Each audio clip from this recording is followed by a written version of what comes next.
Hello, dear students. Welcome to session number 4 of Business Taxation 2 GST and Customs Duty of 6th semester BBA. The students, in the previous session, we discussed about objectives of GST and basic schemes of GST. Present session, that is session number 4, deals with benefits of GST. ಈ session ನಲ್ಲಿ ನಾವು GST ಇಂದ ಏನೇನ್ ಲಾಭಗಳಾಗ್ತವೆ ಅನ್ನೋದನ್ನ ನೋಡ್ತೀವಿ. We look from the stake holders point of view. ಇಲ್ಲಿ stake holders ಅಂದ್ರೆ business and industry, then customer point of view, economy point of view. Let's look at each stakeholder point of view.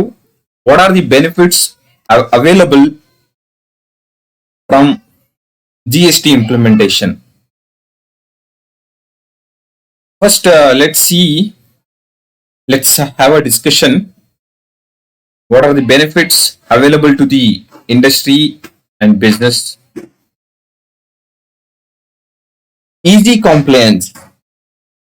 Easy compliance and the compliance andre following of rules and regulations laid out by the GST Act. GST Act ನಲ್ಲಿ ಏನ್ rules ಮತ್ತೆ regulations ನ frame ಮಾಡಿದಾರೋ ಅದನ್ನ ಈಸಿಯಾಗಿ industry ಮತ್ತೆ business follow ಮಾಡಬಹುದು. ಹೇಗೆ ಅಂದ್ರೆ comprehensive IT system in the GST regime helps taxpayers to register themselves very easily and to file returns and to make payments through online mode. These are all the benefits available to the business and industry. ಈಸಿಯಾಗಿ ಅವರು registration ಮಾಡ್ಕೋಬಹುದು online ಮೂಲಕ, ಮತ್ತೆ tax returns ಕೂಡ file ಮಾಡಬಹುದು. ಹಾಗೇನೆ GST payments ಕೂಡ online ಅಲ್ಲೇ ಮಾಡಬಹುದು. ಇದೊಂದು ಪ್ರಮುಖವಾದ ಬೆನಿಫಿಟ್ ಬಿಸ್ನೆಸ್ ಮತ್ತೆ ಇಂಡಸ್ಟ್ರಿಗೆ. Second benefit is uniformity of tax rates and structures. GST will ensure that indirect tax rates and structures are common across the country, thereby increasing certainty and ease of doing business. Across the country, same rate of tax ಮತ್ತೆ same structure ನ follow ಮಾಡೋದ್ರಿಂದ business and industry can establish their units in any states in the country so that tax will be same, GST structures will be same. Thereby, it results in easy doing of business. ಯಾವುದೇ ಒಂದು business entity ಯಾವುದೇ state ಅಲ್ಲಿ ಅವ್ರ establishment ನ start ಮಾಡಿ business ಮಾಡಿದ್ರು tax rate ಮತ್ತೆ GST structure same ಇರೋದ್ರಿಂದ ಬಿಸ್ನೆಸ್ ನ ಮಾಡ್ಲಿಕ್ಕೆ ತುಂಬಾ ಈಸಿ ಆಗುತ್ತೆ. There won't be any complexities. ಯಾವುದೇ ರೀತಿಯ ಕಾಂಪ್ಲೆಕ್ಸಿಟೀಸ್ ಅರೈಸ್ ಆಗಲ್ಲ. ಕರ್ನಾಟಕದಲ್ಲಿ ಬಿಸ್ನೆಸ್ ನ ರನ್ ಮಾಡಿದ್ರು ಸೇಮ್ ರೇಟ್ ಆಫ್ ಟ್ಯಾಕ್ಸ್, ತಮಿಳ್ನಾಡಲ್ಲಿ ಮಾಡಿದ್ರು same rate of tax and rules and regulations. Earlier tax regime ನಲ್ಲಿ ಹಾಗಿರ್ಲಿಲ್ಲ. ವ್ಯಾಟ್ ಡಿಫ್ರೆಂಟ್ ಇತ್ತು, ವ್ಯಾಟ್ ರೇಟ್ ಡಿಫ್ರೆಂಟ್ ಇತ್ತು, ಸರ್ವಿಸ್ ಟ್ಯಾಕ್ಸ್ ಡಿಫ್ರೆಂಟ್ ರೇಟ್ ಇತ್ತು ಅಮಾಂಗ್ ದಿ ಸ್ಟೇಟ್ಸ್. ಹಾಗಾಗಿ there were many complexities. Therefore ಇದು ಕೂಡ ಒಂದು ಪ್ರಮುಖವಾದಂತ ಬೆನಿಫಿಟ್ ಸ್ಟೇಕ್ ಹೋಲ್ಡರ್ಗೆ, ಐ ಮೀನ್ ಬಿಸ್ನೆಸ್ ಅಂಡ್ ಇಂಡಸ್ಟ್ರಿಗೆ. Third benefit, removal of cascading effect. Removal of cascading effect ಅಂದ್ರೆ ನಾನು ಪ್ರಿವಿಯಸ್ ಸ್ಲೈಡ್ಸ್ ನಲ್ಲಿ ಆಲ್ರೆಡಿ ಎಕ್ಸ್ಪ್ಲೇನ್ ಮಾಡಿದ್ದೆ ಪ್ರಿವಿಯಸ್ ಸೆಷನ್ ಅಲ್ಲಿ. Removal of tax and tax ಅಂತ. Removal of tax and tax ಅಂದ್ರೆ ಮೊದಲು ಇನ್ಪುಟ್ ಟ್ಯಾಕ್ಸ್ ಕ್ರೆಡಿಟ್ ನ ಅವೈಲ್ ಮಾಡ್ಲಿಕ್ಕೆ ಪ್ರೀವಿಯಸ್ ಟ್ಯಾಕ್ಸ್ ರಿಜಿಮ್ ನಲ್ಲಿ ಪ್ರಾವಿಷನ್ ಇರಲಿಲ್ಲ. ಈಗ ಇನ್ಪುಟ್ ಟ್ಯಾಕ್ಸ್ ಅನ್ನ ಕ್ಲೇಮ್ ಮಾಡ್ಲಿಕ್ಕೆ ಪ್ರಾವಿಷನ್ ಇರೋದ್ರಿಂದ tax burden industry and business ಮೇಲೆ ಕಡಿಮೆ ಆಗುತ್ತೆ. ಕಡಿಮೆ ಆದಾಗ ಏನಾಗುತ್ತೆ, ಕಾಸ್ಟ್ ಆಫ್ ಪ್ರೊಡಕ್ಷನ್ ಕಡಿಮೆ ಆಗುತ್ತೆ. Seamless tax credits throughout the value chain and across the boundaries of states would ensure that there is minimal cascading taxes. This would reduce hidden cost of doing business. ಏನ್ hidden cost ಗಳು ಬರುತ್ತೋ ಆ hidden cost ಅನ್ನ minimise ಮಾಡಿ cost of the production ನ ಕಡಿಮೆ ಮಾಡಿದಾಗ goods prices ಕಡಿಮೆ ಆಗುತ್ತೆ. ಗೂಡ್ಸ್ ಪ್ರೈಸಸ್ ಕಡಿಮೆ ಆದಾಗ ಏನಾಗುತ್ತೆ, ಇಂಡಸ್ಟ್ರಿ ಮತ್ತೆ ಬಿಸ್ನೆಸಸ್ಗೆ ಅವ್ರ ಪ್ರಾಡಕ್ಟ್ ಗೆ ಡಿಮ್ಯಾಂಡ್ ಬರುತ್ತೆ. ಡಿಮ್ಯಾಂಡ್ ಜಾಸ್ತಿ ಆಗಿ ಪ್ರಾಫಿಟ್ ಕೂಡ ಇನ್ಕ್ರೀಸ್ ಆಗುತ್ತೆ. ಹಾಗಾಗಿ ಇದು ಕೂಡ ಒಂದು benefit. Improved competitiveness. Reduction in transaction cost of doing business would eventually lead to an improved competitiveness for the trade and industry. ಯಾವಾಗ ಕ್ಯಾಸ್ಕೇಡಿಂಗ್ ಇಫೆಕ್ಟ್ ರಿಮೂವಲ್ ಆಗುತ್ತೋ ಆಗ ಆಟೋಮೆಟಿಕಲಿ ಕಾಸ್ಟ್ ಆಫ್ ಪ್ರೊಡಕ್ಷನ್ ಕಡಿಮೆ ಆಗಿ price of the goods and services ಕಡಿಮೆ fix ಮಾಡಿದಾಗ competitiveness ನ improve ಮಾಡಬಹುದು. ಮತ್ತೆ ಟ್ರಾನ್ಸಾಕ್ಷನ್ ಕಾಸ್ಟ್ ಕಡಿಮೆ ಆದಾಗ ಕಾಂಪಿಟಿಟಿವ್ನೆಸ್ ನ ಇಂಪ್ರೂವ್ ಮಾಡಿ ಟ್ರೇಡ್ ಅಂಡ್ ಇಂಡಸ್ಟ್ರಿನಲ್ಲಿ ಅವರ ಕಮಾಡಿಟೀಸ್ಗೆ, ಗೂಡ್ಸ್ ಅಂಡ್ ಸರ್ವಿಸಸ್ಗೆ ಡಿಮ್ಯಾಂಡ್ ಜಾಸ್ತಿ ಆಗುತ್ತೆ. ದೇರ್ಫೋರ್ ಇದು ಕೂಡ ಒಂದು ಪ್ರಮುಖವಾದಂತ ಬೆನಿಫಿಟ್ ಆಗುತ್ತೆ. Gain to manufacturers and exporters. The subsuming of major central and state taxes in GST, complete and comprehensive set of input goods and services, and phasing out of central sales tax would reduce the cost of locally manufactured goods and services. This will increase the competitiveness of Indian goods and services in the international market and give boost to Indian exports.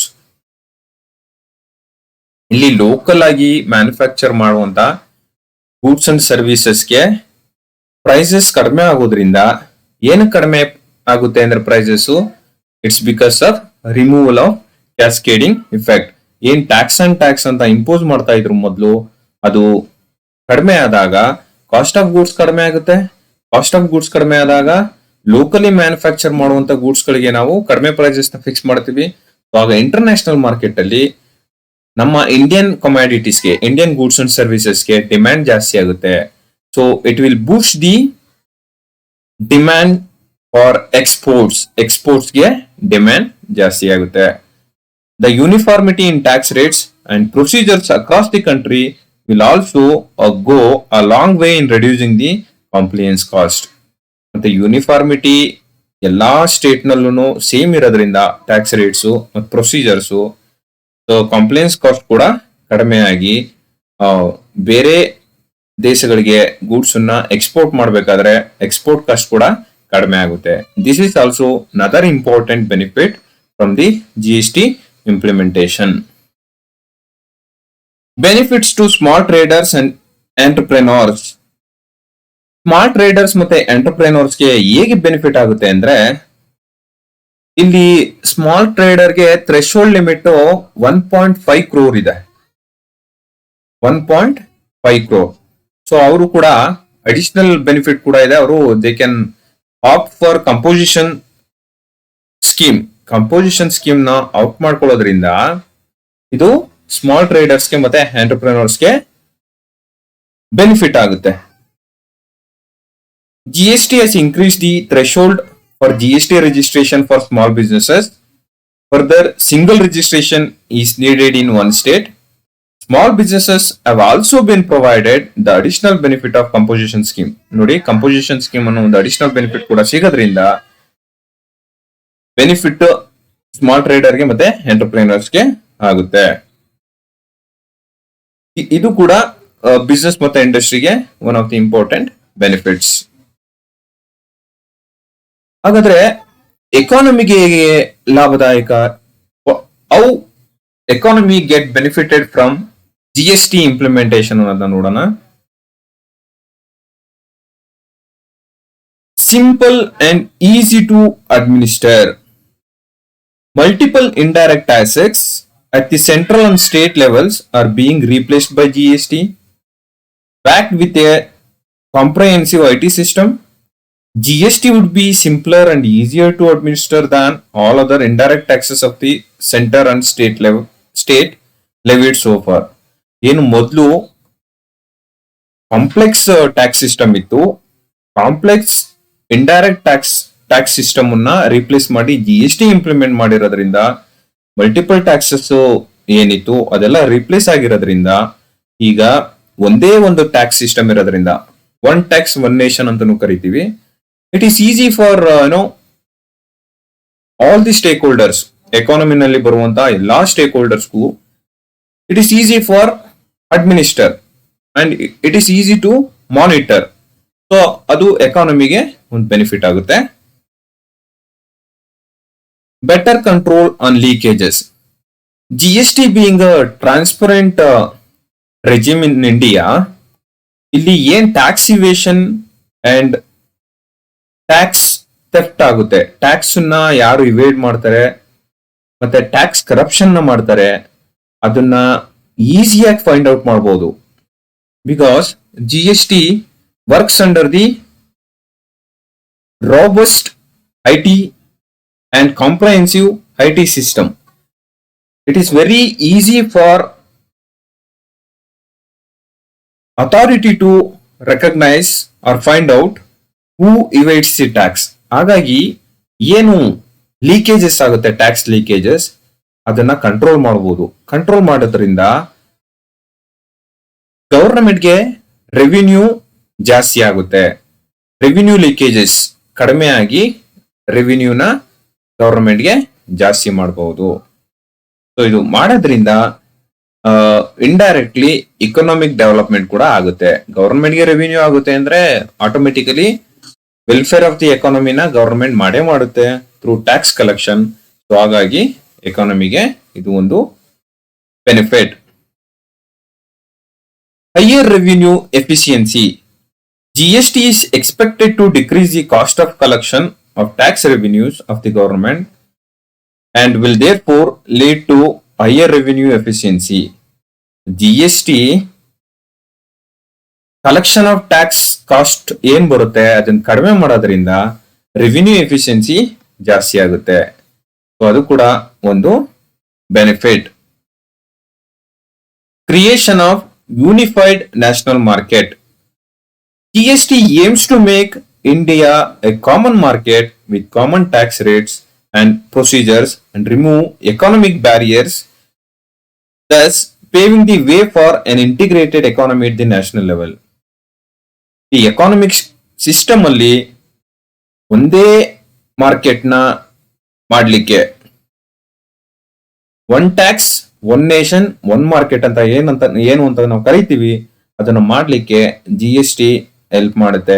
ಹೇಗೆ ಅಂದ್ರೆ ಇಲ್ಲಿ tax rate same ಇದೆ, tax procedure same ಇದೆ, ಮತ್ತೆ ಏನು economic barriers between the or among the states ಇದೆ ಅದನ್ನು ಕಡಿಮೆ ಮಾಡಿ ಒಂದೇ ಇಂಟಿಗ್ರೇಟೆಡ್ ಮಾರ್ಕೆಟ್ ಅನ್ನ ಎಕಾನಮಿನಲ್ಲಿ ಸೆಟ್ ಅಪ್ ಮಾಡ್ಲಿಕ್ಕೆ ಸಹಾಯ ಆಗುತ್ತೆ. ಅದರಿಂದಾಗಿ ಇದು ಕೂಡ ಒಂದು ಎಕಾನಮಿನಲ್ಲಿ ಬೆನಿಫಿಟ್ ಆಗುತ್ತೆ. Creation of unified national market. Reduction in compliance cost. The compliance cost is lesser under GST as multiple record keeping for a variety of taxes is not needed. Therefore, there is a lesser investment of resources and manpower in maintaining records. The uniformity in laws and procedures and tax rates across the country goes a long way in reducing compliance cost. GST implementation in the one tax and one nation ಅಂತ ಆಗಿರೋದ್ರಿಂದ there were no many taxes after GST implementation. ಹಾಗಾಗಿ there is no need of maintaining multiple records, different records. So ಇಲ್ಲೇನಾಗುತ್ತೆ, compliance cost ನ ಕಡಿಮೆ ಮಾಡಬಹುದು, ಮತ್ತೆ man power requirement ಕೂಡ ಕಡಿಮೆ ಆಗುತ್ತೆ. ರೆಕಾರ್ಡ್ ಮೇಂಟೆನೆನ್ಸು ಮತ್ತೆ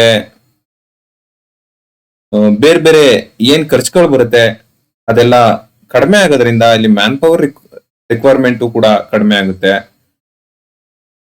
ಅದರಿಂದಾಗಿ ಕಂಪ್ಲೇಂಟ್ಸ್ ಕಾಸ್ಟ್ ಕಡಿಮೆ ಆಗುತ್ತೆ. Benefit to consuming states. Consuming ಸ್ಟೇಟ್ಸ್ಗೆ ಹೇಗೆ ಬೆನಿಫಿಟ್ ಆಗುತ್ತೆ ಅಂದ್ರೆ, GST being a destination based consumption tax which will favor the consuming states. ಕರ್ನಾಟಕದಲ್ಲಿ ಮ್ಯಾನುಫ್ಯಾಕ್ಚರಿಂಗ್ ಮಾಡಿದ್ರು ಬೇರೆ ಸ್ಟೇಟ್ ಅಲ್ಲಿ ಸೇಲ್ ಮಾಡಿದ್ರೆ revenue will go to that respective states. ತಮಿಳುನಾಡಲ್ಲಿ ಸೇಲ್ ಮಾಡಿದ್ರೆ Tamil Nadu is the consuming state. ಆ ಸ್ಟೇಟ್ ಗವರ್ಮೆಂಟ್ಗೆ ರೆವಿನ್ಯೂ ಹೋಗೋದ್ರಿಂದ it is a benefit to the consuming states. So ಹಾಗಾಗಿ ಎಕಾನಮಿನಲ್ಲಿ ಇದು ಕೂಡ ಒಂದು ಬೆನಿಫಿಟ್ ಆಗುತ್ತೆ. Benefits to common man and consumer. Common man ಅಂದ್ರೆ ಯಾರು? People like me and you. So we are the ultimate consumer. ಹಾಗಾಗಿ we need to see what are the benefits available to us. ನಮ್ಗೇನ್ benefits ಇದೆ ಅಂತ ನೋಡೋಣ. Single and transparent tax proportionate to the value of goods and services. Due to multiple indirect taxes being levied by the center and state with incomplete or no input tax credit available at progressive stages of value addition, the cost of most goods and services in the country today are laden with many hidden taxes. Under GST, there would be only one tax from the manufacturer to customer, leading to transparency of taxes paid to the final consumer. ಮೊದಲೇನಾಗ್ತಾ ಇತ್ತು, at every stage of value addition taxes ನ impose ಮಾಡ್ತಾ ಇದ್ರು. Taxes ನ every stage of value addition impose ಮಾಡಿದಾಗ cost of production ಜಾಸ್ತಿ ಆಗುತ್ತೆ. Cost of production ಜಾಸ್ತಿ ಆಗಿ prices of goods and services ಕೂಡ ಜಾಸ್ತಿ ಆಗುತ್ತೆ. ಅಲ್ಟಿಮೇಟ್ಲಿ ಯಾರ ಮೇಲೆ ಹೊರೆ ಬೀಳುತ್ತೆ? ಅದು ನಮ್ಮಂತ ಅಲ್ಟಿಮೇಟ್ ಕನ್ಸ್ಯೂಮರ್, ಫೈನಲ್ ಕನ್ಸ್ಯೂಮರ್ಸ್ ಮೇಲೆ. ಸೊ ಹಾಗಾಗಿ ಆ ಟ್ಯಾಕ್ಸ್ ಬರ್ಡನ್ ನಮ್ಮ ಮೇಲೆ ಬೀಳ್ತಾ ಇತ್ತು. ಈಗ GST ಇಂಪ್ಲಿಮೆಂಟ್ ಮಾಡಿರೋದ್ರಿಂದ ಮತ್ತೆ GST ನಲ್ಲಿ ಇನ್ಪುಟ್ ಟ್ಯಾಕ್ಸ್ ಕ್ಲೇಮ್ ನ ಮ್ಯಾನುಫ್ಯಾಕ್ಚರರ್ಸು, ಹೋಲ್ಸೇಲರ್ಸು ಮತ್ತೆ ರಿಟೇಲರ್ಸು ಕ್ಲೇಮ್ ಮಾಡೋದ್ರಿಂದ ಅಲ್ಲಿ ಕಾಸ್ಟ್ ಆಫ್ ಪ್ರೊಡಕ್ಷನ್ ಕಡಿಮೆ ಆಗುತ್ತೆ. ಕಾಸ್ಟ್ ಆಫ್ ಪ್ರೊಡಕ್ಷನ್ ಕಡಿಮೆ ಮಾಡಿದಾಗ ಗೂಡ್ಸ್ ಪ್ರೈಸಸ್ ಕೂಡ ಕಡಿಮೆ ಆಗುತ್ತೆ. ಗೂಡ್ಸ್ ಪ್ರೈಸಸ್ ಕಡಿಮೆ ಆದ್ರೆ ಯಾರಿಗೆ ಲಾಭ? People like me and you. ಯಾರು ಕನ್ಸ್ಯೂಮ್ ಮಾಡ್ತಾರೋ ಗೂಡ್ಸ್ ಅಂಡ್ ಸರ್ವಿಸಸ್ ನ ಅವ್ರಿಗೆ ಲಾಭ ಆಗುತ್ತೆ. ಹಾಗಾಗಿ ಇದು ಕಸ್ಟಮರ್ಸ್ಗೆ ಲಾಭ. Second one, relief in overall tax burden. Because of efficiency gains and prevention of leakages, the overall tax burden on most commodities will come down, which will benefit customers. ನಾವು ಈ ಪಾಯಿಂಟ್ ನ previous point ಗೆ link ಮಾಡಬಹುದು. ಹೇಗೆ ಅಂದ್ರೆ, ಎಲ್ಲಾ taxes merge ಆಗಿ ಒಂದೇ ಟ್ಯಾಕ್ಸ್ ಆಗಿರೋದ್ರಿಂದ ಲೀಕೇಜಸ್ ಕಡಿಮೆ ಆಗುತ್ತೆ. ಟ್ಯಾಕ್ಸ್ ಲೀಕೇಜಸ್ ಮತ್ತೆ ಅದನ್ನ ಪ್ರಿವೆಂಟ್ ಕೂಡ ಮಾಡಬಹುದು through online system, through robust and comprehensive IT system. So ಹೀಗಾಗಿ overall tax burden commodities ಮೇಲೆ ಕಡಿಮೆ ಆಗುತ್ತೆ. ಕಡಿಮೆ ಆದಾಗ ಯಾರಿಗೆ ಬೆನಿಫಿಟ್? ಅದು it is benefits to final consumers. Reduction in the price of goods and services. In GST, cascading effect shall be removed as input tax credit shall be available for all goods and services at each and every stage of supply chain. So now, final price of goods and services is expected to be lower due to the seamless flow of ITC. ITC means input tax credit between the manufacturer, retailer, service provider. This shall lead to reduction of cost, thereby reduction in prices which is charged to ultimate consumers. So ನಾನು ಮೊದಲೇ previous points ಅಲ್ಲಿ ಹೇಳಿದ ಹಾಗೆ input tax claim ಮಾಡೋದ್ರಿಂದ manufacturer, wholesaler ಮತ್ತೆ ರಿಟೇಲರು cost of production ಕಡಿಮೆ ಆಗಿ prices of goods ಕಡಿಮೆ ಆಗುತ್ತೆ. ಕಡಿಮೆ ಆದಾಗ ನಾವು ಅಲ್ಟಿಮೇಟ್ ಕನ್ಸ್ಯೂಮರ್ಸ್ಗೆ ಲೆಸ್ ಪ್ರೈಸ್ ಅನ್ನ ಕೊಟ್ಟು ನಾವು ಕನ್ಸಂಪ್ಷನ್ ಮಾಡಬಹುದು. Uniform prices throughout the country. ನೀವು ಯಾವುದೇ ಸ್ಟೇಟಿಗೆ ಹೋದ್ರೂ goods prices should be same. ಯಾಕಂದ್ರೆ ಟ್ಯಾಕ್ಸ್ ರೇಟ್ ಸೇಮ್ ಇರೋದ್ರಿಂದ ಮತ್ತೆ tax rules, GST tax rules across the country same ಇರೋದ್ರಿಂದ ಏನಾಗುತ್ತೆ, ಪ್ರೈಸಸ್ ಕೂಡ ಸೇಮ್ ಇರಬೇಕು. ಮೋರ್ ಆರ್ ಲೆಸ್ ಸೇಮ್ ಇಲ್ಲ ಅಂದ್ರೆ ಅದು ಅಲ್ಲಿ ಆ ರೆಸ್ಪೆಕ್ಟಿವ್ ಸ್ಟೇಟ್ ಅಲ್ಲಿ ಅವರು GST ರೂಲ್ಸ್ ನ ಫಾಲೋ ಮಾಡಿಲ್ಲ ಅಂತ ಅರ್ಥ. ಹಾಗಾಗಿ ಈ ಯೂನಿಫಾರ್ಮ್ ಪ್ರೈಸಸ್ ಎಲ್ಲೇ ಹೋಗಿ ನೀವು ಗೂಡ್ಸ್ ಅನ್ನ ಪರ್ಚೇಸ್ ಮಾಡಿದ್ರು ಸೇಮ್ ಇದ್ದಾಗ ನಮ್ಮ ಬರ್ಡನ್ ಕಡಿಮೆ ಆಗುತ್ತೆ. ಅಂದ್ರೆ ನಮ್ಮ ಬರ್ಡನ್ ಅಂದ್ರೆ ಕಸ್ಟಮರ್ ಬರ್ಡನ್ ಕಡಿಮೆ ಆಗುತ್ತೆ. In the previous tax regime, state value added tax was levied on sale of goods. As the rate of tax was different from states to states, there was variation in price. Now, certain taxes and duties was levied only in certain states. As GST is one nation and one tax, there is a uniform price for all products. ನೋಡಿ, one nation one tax ಆಗಿರೋದ್ರಿಂದ ಎಲ್ಲಾ goods and ಸರ್ವಿಸಸ್ಗೂ same price or uniform price ಅನ್ನ fix ಮಾಡಿರ್ತಾರೆ throughout the nation. That does not arise any complexities. ಹಂಗಾಗಿ complexities arise ಆಗಲ್ಲ. ನೀವು ಯಾವುದೇ ಸ್ಟೇಟ್ಗೆ ಹೋಗಿ ಏನೇ ಗೂಡ್ಸ್ ಅನ್ನು ಪರ್ಚೇಸ್ ಮಾಡಿದ್ರು ಸೇಮ್ ಪ್ರೈಸಸ್ ಇರುತ್ತೆ. ಸೇಮ್ ಪ್ರೈಸಸ್ ಮತ್ತೆ ಲೆಸ್ ಪ್ರೈಸಸ್ ಕೊಟ್ಟು ನೀವು ಗೂಡ್ಸ್ ಅನ್ನ ಪರ್ಚೇಸ್ ಮಾಡಿ ಕನ್ಸ್ಯೂಮ್ ಮಾಡಿದಾಗ ನಮ್ಗೆ ಬರ್ಡನ್ ಕಡಿಮೆ ಆಗುತ್ತೆ. ಬರ್ಡನ್ ಕಡಿಮೆ ಆದಾಗ ನಮ್ ಪರ್ಚೇಸಿಂಗ್ ಪವರ್ ಕೆಪಾಸಿಟಿ ಜಾಸ್ತಿ ಆಗುತ್ತೆ. ಯಾವಾಗ ನಾವು ಲೆಸ್ ಪ್ರೈಸ್ ಅನ್ನ ಕೊಟ್ಟು ಕನ್ಸ್ಯೂಮ್ ಮಾಡ್ತೀವೋ ಆರ್ ಪರ್ಚೇಸಿಂಗ್ ಪವರ್ ಇನ್ಕ್ರೀಸಸ್. ಅಂದ್ರೆ ನಮ್ಮ ಹತ್ರ ಏನ್ ಡಿಸ್ಪೋಸಬಲ್ ಇನ್ಕಮ್ ಅಂತ ಇರುತ್ತೋ ಆ ಡಿಸ್ಪೋಸಬಲ್ ಇನ್ಕಮ್ ನಮ್ಮ ಹತ್ರನೇ ಉಳ್ಕೊಡುತ್ತೆ. Poverty eradication. ಪಾವರ್ಟಿ ಎರಾಡಿಕೇಶನ್ ಅಂದ್ರೆ ಬಡತನನ ನಿರ್ಮೂಲನೆ ಮಾಡೋದು. GST ಇಂದ ಅದು ಸಾಧ್ಯ ಆಗುತ್ತೆ. ಹೇಗ್ ಸಾಧ್ಯ ಆಗುತ್ತೆ ಅಂದ್ರೆ the increase production will lead to more job opportunities in long run.